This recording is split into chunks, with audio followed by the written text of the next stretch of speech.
আমার একটা জিনিস বুঝে আসতে আছেন, আপনি বিরিয়ানি দিলে সমস্যাটা কোথায়? বিরিয়ানি কি মানুষে দেয় না মসজিদে? আপনি শুধু বিরিয়ানির হিসাব করলে তো হবে না, দ্রব্যমূল্যটার দিকে তো চাইতে হবে। বিরিয়ানি রানতে কত লাগে?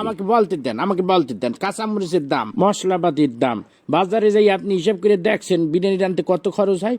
আপনি খালি বিরিয়ানি হাঁটতে আসে দেখ বিরিয়ানি রানতে বর্তমানে যে খরচ হবে ওইটা দিয়ে ঢলঢলা খিচুড়ি আপনি 50 জন মানুষ এক পুরো গ্রাম ধরে আপনি খাওয়াই দিতে পারবেন। বুঝলাম না, প্রতি বছর ইফতারির সময় আপনার এত হিসাব করবোই তো, সমস্যাটা কি আপনার? আপনি খালি খাওয়ার হিসাবটাই বুঝলেন, আপনি দ্রব্যমূল্য হিসাবটা বুঝবেন না। আপনি কি মনে হচ্ছেন আমি কি বহুত টাকার মালিক হয়ে গেছি? হ্যাঁ, এখন যত কামাই তত খরচ। এই যে আপনার মসজিদে প্রতি মাসে ইমাম সাহেবের বেতন না দিলে ইমাম সাহেব চলবে কেন? থামেন, আমার কথা বলতে দেন। আবার এই যে রমজান মাস আইছে, তারাবি পড়াবে, হাদিয়া দিতে হইবে না? আমার খরচ কি কম?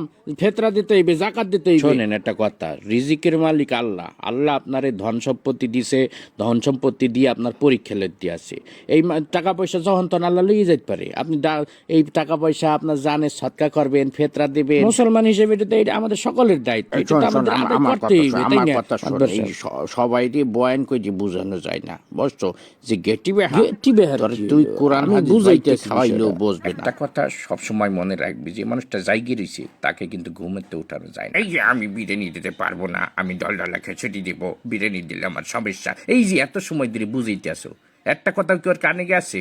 ও শুরুতেই বসতে আছে যে আমি ডলডালা খেয়েছিলাম দিব, আমি বিরিয়ানি দিব। আপনি কতক্ষণ ধরে বুঝাবো আমি? এদিক টাকা শোন, আমি গত বছর আমি পুরা গ্রাম বইটা আমি বিরিয়ানি খাওয়াইছি না, পুরা গ্রাম কোনো ঝামেলা হয়েছে।